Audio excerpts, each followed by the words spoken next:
ओम शांति। 26 अक्टूबर 2022 की साकार मुरली से होमवर्क। आज की मुरली से हम लक्ष्य लेंगे, माला का दाना बनने के लिए स्मृतिर्लब्धा बनना है। माला का दाना बनना अर्थात संस्कारों को मिलाना। जितनी संस्कारों की समीपता होगी उतना दाना दाने से मिलकर चलेगा। एक भी दाना अगर निकल जाए तो माला खंडित हो जाती है। स्मृतिर्लब्धा बनना अर्थात जो भी बाबा ने हमें स्मृतियाँ दिलाई हैं, हमारे स्वमान की, हमारे टाइटल्स की, उन स्मृतियों का स्वरूप बनना, उन स्मृतियों का अनुभवी बनना, इसे कहते हैं स्मृतिर्लब्धा बनना। तो आज की मुरली में बाबा ने हमें स्मृति दिलाई है, तुम ब्रह्मा मुख वंशावली, ब्राह्मण कुलभूषण हो, स्वदर्शन चक्रधारी हो। तो ब्राह्मण बनते ही हमें बाप की पहचान मिली, हम ईश्वरीय संतान बने, हम ईश्वरीय कुल के हैं जो सर्वोत्तम कुल है। इस कुल की स्मृति आते ही हमारे संस्कारों की शुद्धता इमर्ज हो जाती है।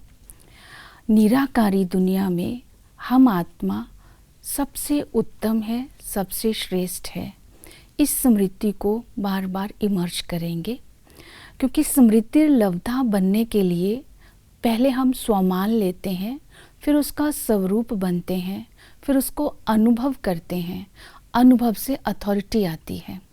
तो जैसे ही ये स्वमान लिया, मैं ईश्वरीय संतान हूँ, तो इसकी स्मृति से ही हम आत्माएं स्वरूप बन जाती हैं। स्वरूप में लक्ष्य को और उसके साथ साथ कर्तव्य को और विशेषताओं को इमर्ज करते हैं। ईश्वरीय संतान का लक्ष्य क्या है, ईश्वरीय संतान का कर्तव्य क्या है, ईश्वरीय संतान की विशेषता क्या है, उसको इमर्ज करेंगे तो स्वरूप बन जाएंगे। फिर अनुभव करेंगे, अनुभव से हम मायाजीत बनेंगे, मायाजीत बन के अपना स्वराज्य ले लेंगे। तो ये कर्तव्य को भी याद करेंगे। दूसरा, हमें जैसे ही हम ब्राह्मण बनते हैं और ब्राह्मण बनते ही बाबा की श्रीमत याद आती है, पवित्र बनना है। पवित्र बनने के लिए हमें 5 विकारों का दान करना है जो ग्रहण आत्मा को लगा हुआ है। काम विकार को छोड़ने के लिए बाबा ने स्मृति दिलाई, तुम शिववंशी हो। तो जब हम शिववंशी है तो निराकार आत्मा को अहंकार हो ही नहीं सकता, विकार आ नहीं सकता। दूसरा ही, क्रोध को छोड़ने के लिए बाबा ने कहा आत्मिक प्यार से और शांति से काम लेना है। लोभ को छोड़ने के लिए बाबा ने कहा मेरे मेरे को छोड़ो। मोह को छोड़ने के लिए बाबा ने स्मृति दिलाई, एक बाबा दूसरा न कोई। इस स्मृति को जब बार बार इमर्ज करेंगे तो माला का दाना बन जाएंगे, अर्थात सारा मोह एक बाप के साथ हो, सारी प्राप्तियां एक बाप से। अहंकार को छोड़ने के लिए अपने आप को समझना है, मैं निमित्त हूँ, मैं ट्रस्टी हूँ, मैं रूहानी सोशल वर्कर हूँ।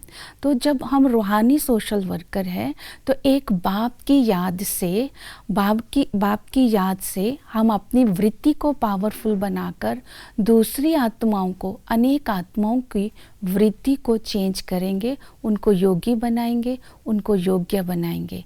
तो इसी तरह जो ब्राह्मण होता है वो यज्ञ रक्षक होता है। यज्ञ रक्षा वही कर सकता है जो वफादार होता है। वफादार उसे कहते हैं जो बाप की पसंद है उसके अकॉर्डिंगली चलना। तो बाप की श्रीमत है, श्री श्री 108 शिव बाबा की श्रीमत पर चलना ही है। तो इसी तरह वफादारी अर्थात बाबा की आज्ञाकारी बन करके चलना है। तो ईश्वरीय संतान के साथ साथ जब हम ब्राह्मण बनते हैं, हम ब्राह्मण ही फिर देवता बनते हैं, ब्राह्मण ही वैश्य बनते हैं, ब्राह्मण ही शूद्र बनते हैं। तो सारा सृष्टि चक्र हमारी बुद्धि में आ जाता है। तो सृष्टि चक्र की याद आते ही हमें स्मृति आती है, हमने ही 84 जन्म लिए हैं, हम ही स्वराज्य स्थापन करने के लिए निमित्त बने हैं। तो इसी तरह अपने स्वरूप को, अपने कर्तव्य को, अपनी विशेषताओं को सारा दिन स्मृति में लाते लाते हम स्मृति लब्धा बन जाएंगे, शुद्ध संस्कारों को इमर्ज करेंगे और हम सबके साथ संस्कार मिलाकर चलेंगे तो माला का दाना बन जाएंगे। तो स्मृति लब्धा बन करके आज माला का दाना बनने का पुरुषार्थ करना है। ओम शांति।